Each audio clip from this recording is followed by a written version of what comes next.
Here are 10 characteristics of coronavirus misinformation based on the monitoring First Draft is currently doing. So if you're a reporter, these are some of the things that you need to be on the lookout for. Some of these are tactics being used by malicious actors. Others are simply characteristics of the misinformation we're seeing, and by describing them, we hope it explains why certain rumours are travelling so quickly. Number 1. Bad actors want misinformation to move across platforms, from closed groups into social media, and then into the professional media, because if a rumour doesn't have any oxygen, it doesn't go anywhere.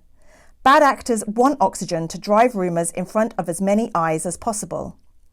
For example, some rumours start in closed messaging spaces like WhatsApp or private Facebook groups.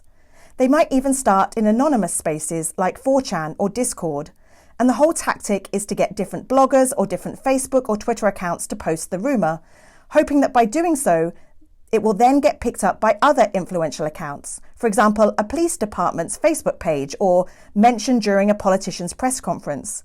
This would mean it might then get picked up by local or national media. For example, let's take the messages talking about door-to-door testing. We were seeing people posting about it on the app next door.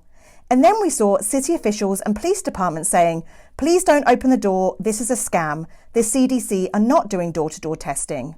But actually, when NBC talked to different police departments, they admitted that nobody had actually reported any cases, but they were responding to social media chatter.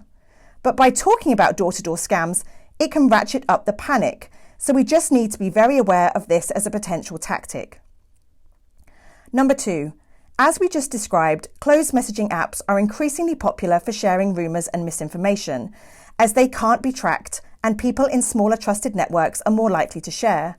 So the reason places like WhatsApp or small family Facebook groups are so popular is because someone there might say, well, I don't know if this is true or not, but I love you, so I'm going to pass it along. It's like a form of gossip. And the problem with that is that it's impossible for us to track how many people are sharing these same pieces of information in these online spaces. And yes, people can send into tip lines, but it's impossible for us to know how widespread that same rumour is. Many of these closed spaces use end-to-end encryption, which means even the platforms can't see what's being shared. During the coronavirus crisis, we've seen an uptick of these types of rumours in these spaces, and certainly countries like Brazil or India or even Spain have seen misinformation on WhatsApp for a long time. But in places like, for example, the UK or the US, this feels relatively new. Number 3. Bad actors understand visuals and memes are compelling vehicles for misinformation. So people who like to spend time with quality information, whether that's journalists, researchers or fact-checkers, well, we tend to love text, but for those trying to push false or misleading information, they know that visuals can be more effective. The great thing about memes is they just appear on your phone. You don't have to click to a website address, and they're very easy to share because of that. Visuals and memes are often highly engaging, and they are often very emotional. And so, as you can see, really compelling vehicles for misinformation, and if we ignore them, we're doing so at our peril. Number 4. Effective content often has a kernel of truth, so older, genuine content is now resurfacing and being labelled as new content related to coronavirus. This image on the left, which was at the end of March, is a picture that says nice weather has brought people out at a march to end COVID-19 in Cleveland. The image was designed to suggest that people were ignoring social distancing measures, but surprise, surprise, this was actually from a Cavaliers basketball championship parade from June 2016. Why create something new when you can just take old content and relabel it? This is some of the most effective material we see, and we're currently seeing a lot of it. Number 5. Scammers are using coronavirus to sell false testing kits, cures and treatments. And so while places like Amazon, Etsy, Facebook Marketplace are trying to ensure that these kind of scams aren't appearing, they are still there, and selling faulty goods is a tried and tested method online. So it's something that everybody should be aware of, and as reporters, also be aware that your audiences might not know how they're being scammed on these platforms right now. Number 6.